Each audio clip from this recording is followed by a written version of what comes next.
ଭାରତର ଜାତୀୟ ଗୀତ ବନ୍ଦେ ମାତରମ୍ର 150 ବର୍ଷ ପୂର୍ତ୍ତି ଉପଲକ୍ଷେ କଟକ ଏନସିସି ଗ୍ରୁପ ହେଡକ୍ୱାର୍ଟର ଏକ ଅଭିନବ ହେରିଟେଜ ୱାକ୍ ଆୟୋଜନ କରିଥିଲେ। ଏହି ଅବସରରେ ରାଜ୍ୟର ବିଭିନ୍ନ ଶିକ୍ଷାନୁଷ୍ଠାନର 1500 ଊର୍ଦ୍ଧ୍ୱ ଏନସିସି କ୍ୟାଡରମାନେ ଯୋଗଦେଇ ଭାରତର ସାଂସ୍କୃତିକ ଓ ଦେଶ ପ୍ରେମର ଐତିହ୍ୟ ଏବଂ ସ୍ୱାଧୀନତା ସଂଗ୍ରାମର ବୀର ଗାଥାକୁ ଉତ୍ସାହ ଓ ଗର୍ବର ସହିତ ପାଳନ କରିଛନ୍ତି।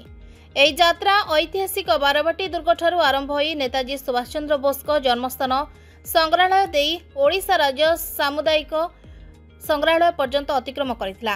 ଏହି ସ୍ଥାନଗୁଡ଼ିକର ଭାରତର ଐତିହ୍ୟ ଓ ଦେଶପ୍ରେମ ସହିତ ଜଡ଼ିତ ଥିବାରୁ ବନ୍ଦେ ମାତରମ୍ର ଅମର ଆଦର୍ଶକୁ ସ୍ମରଣ କରିବା ପାଇଁ ଏକ ଉଚିତ ପୃଷ୍ଠଭୂମି ହୋଇଥିଲା। ସମ୍ପୂର୍ଣ୍ଣ ଯାତ୍ରାରେ କ୍ୟାଡେଟମାନେ ବ୍ୟାନର ପୋଷ୍ଟର ନେଇ ଜାତୀୟ ଏକତା ସାହସ ଓ ଯୁବଶକ୍ତିର ଗୀତ ଗାଇଥିଲେ। ଏହା ସହିତ ବନ୍ଦେ ମାତରମ୍ର ଉତ୍ପତ୍ତି ଓ ସ୍ୱାଧୀନତା ଆନ୍ଦୋଳନରେ ତାହାର ଅବଦାନ ଉପରେ ତଥ୍ୟପୂର୍ଣ୍ଣ ପ୍ରଦର୍ଶନୀ ମଧ୍ୟ ଆୟୋଜିତ ହୋଇଥିଲା।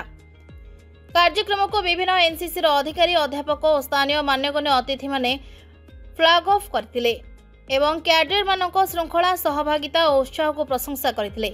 ଏହି ଅବସରରେ କଟକ ଗ୍ରୁପର group commander colonel Satyabrata Swain କହିଥିଲେ ଯେ ଏହି କାର୍ଯ୍ୟକ୍ରମ ଆମ ଗୌରବମୟ ଅତୀତ ଓ ଆଜିର ଯୁବଶକ୍ତି ମଧ୍ୟରେ ଥିବା ସମ୍ପର୍କକୁ ସୁଦୃଢ଼ କରିଛି। ଯାତ୍ରାର ଶେଷ ଓଡ଼ିଶା ରାଜ୍ୟ ସାମୁଦ୍ରିକ ସଂଗ୍ରହାଳୟରେ ହୋଇଥିଲା, ଯେଉଁଠାରେ ସାଂସ୍କୃତିକ କାର୍ଯ୍ୟକ୍ରମ ପ୍ରଦର୍ଶନ ଓ ଦେଶପ୍ରେମ ଶପଥ ଅନୁଷ୍ଠିତ ହୋଇଥିଲା।